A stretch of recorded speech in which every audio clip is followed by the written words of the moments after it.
decided to sit by my son again. I love these yellow daisies, and they don't last all year. So when they are blooming, you must enjoy them. I wanted to start with 2 Corinthians 12, verse 9 says, "My grace is sufficient for you, for my power is made perfect in weakness." Have you ever just worked so hard on something and just nothing will just come to fruition, and you're working hard and you're doing all the right things, and eventually you just throw your arms in the air and you go, I give up. I'm not doing anything. And I've had a couple of those in the last few years, but specifically in the last year, and in my business that I'm trying to build.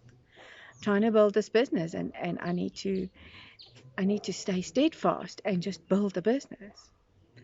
But there are times when I'm like, I've done that, and I've done that, and I've done all the right things, and I get the advice, and I've got a coach, and I've got a good, I'm just doing all these things, and sometimes it just seems like nothing's working. And then I just want to give up, and people go, don't give up, power through, do it. And sometimes, I must be honest, I give up. I just go, I can't do it anymore. And so, and then often I just look at it, and God has often said to me, it's when you look at what you have rather than what is not happening. And what I have always, when I have nothing else, I always have God. And I always feel weak in front of God.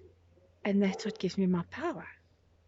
And it's so different to what you are taught in seminars and self-help, and they use your power, use your powerful things, but when your power comes from the Almighty God, that's when things happen. I've got a little thing flying around. And it's the most difficult thing to do, because you're literally letting go and letting God. And it's sometimes it just rolls off the tongue so easily, because it's almost poetic. Let go and let God. And letting go and letting God is really not that easy.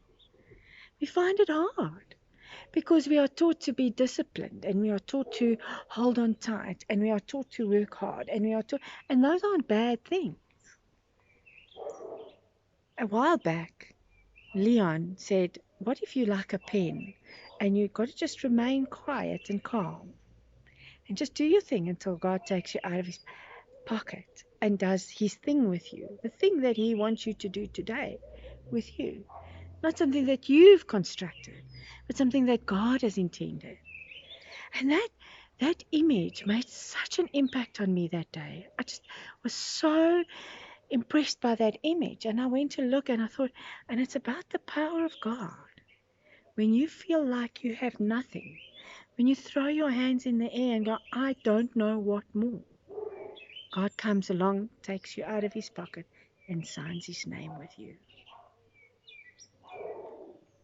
Do you think you can do that? Do you think you can just be that vessel? I find it very difficult sometimes, because I know this, and I know that, and I know this thing, and I know that thing, and I want to do everything right, and I often don't get it right. Like this thing. Melody! Sorry. She's so noisy. But God does it right. He does it right every time. And he uses you to the best of your ability. And when you do what you can, you've got to carry on. And then just wait on God. Things happen. So last week, I just looked around and decided, this is what I need to do. I need to make sure that online people can buy my stuff. But if people want to come and collect something by me, I must make sure.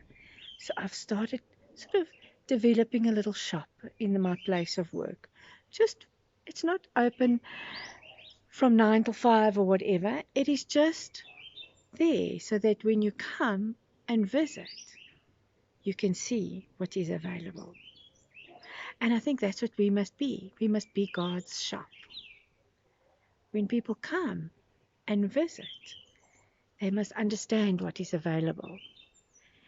And the best thing to know what is available is when we let go of who we are and we allow God's power to take over. Difficult, I know. But do you think you can do it today? While you're allowing God's power to take over. Have a wonderful day, and we'll speak again tomorrow.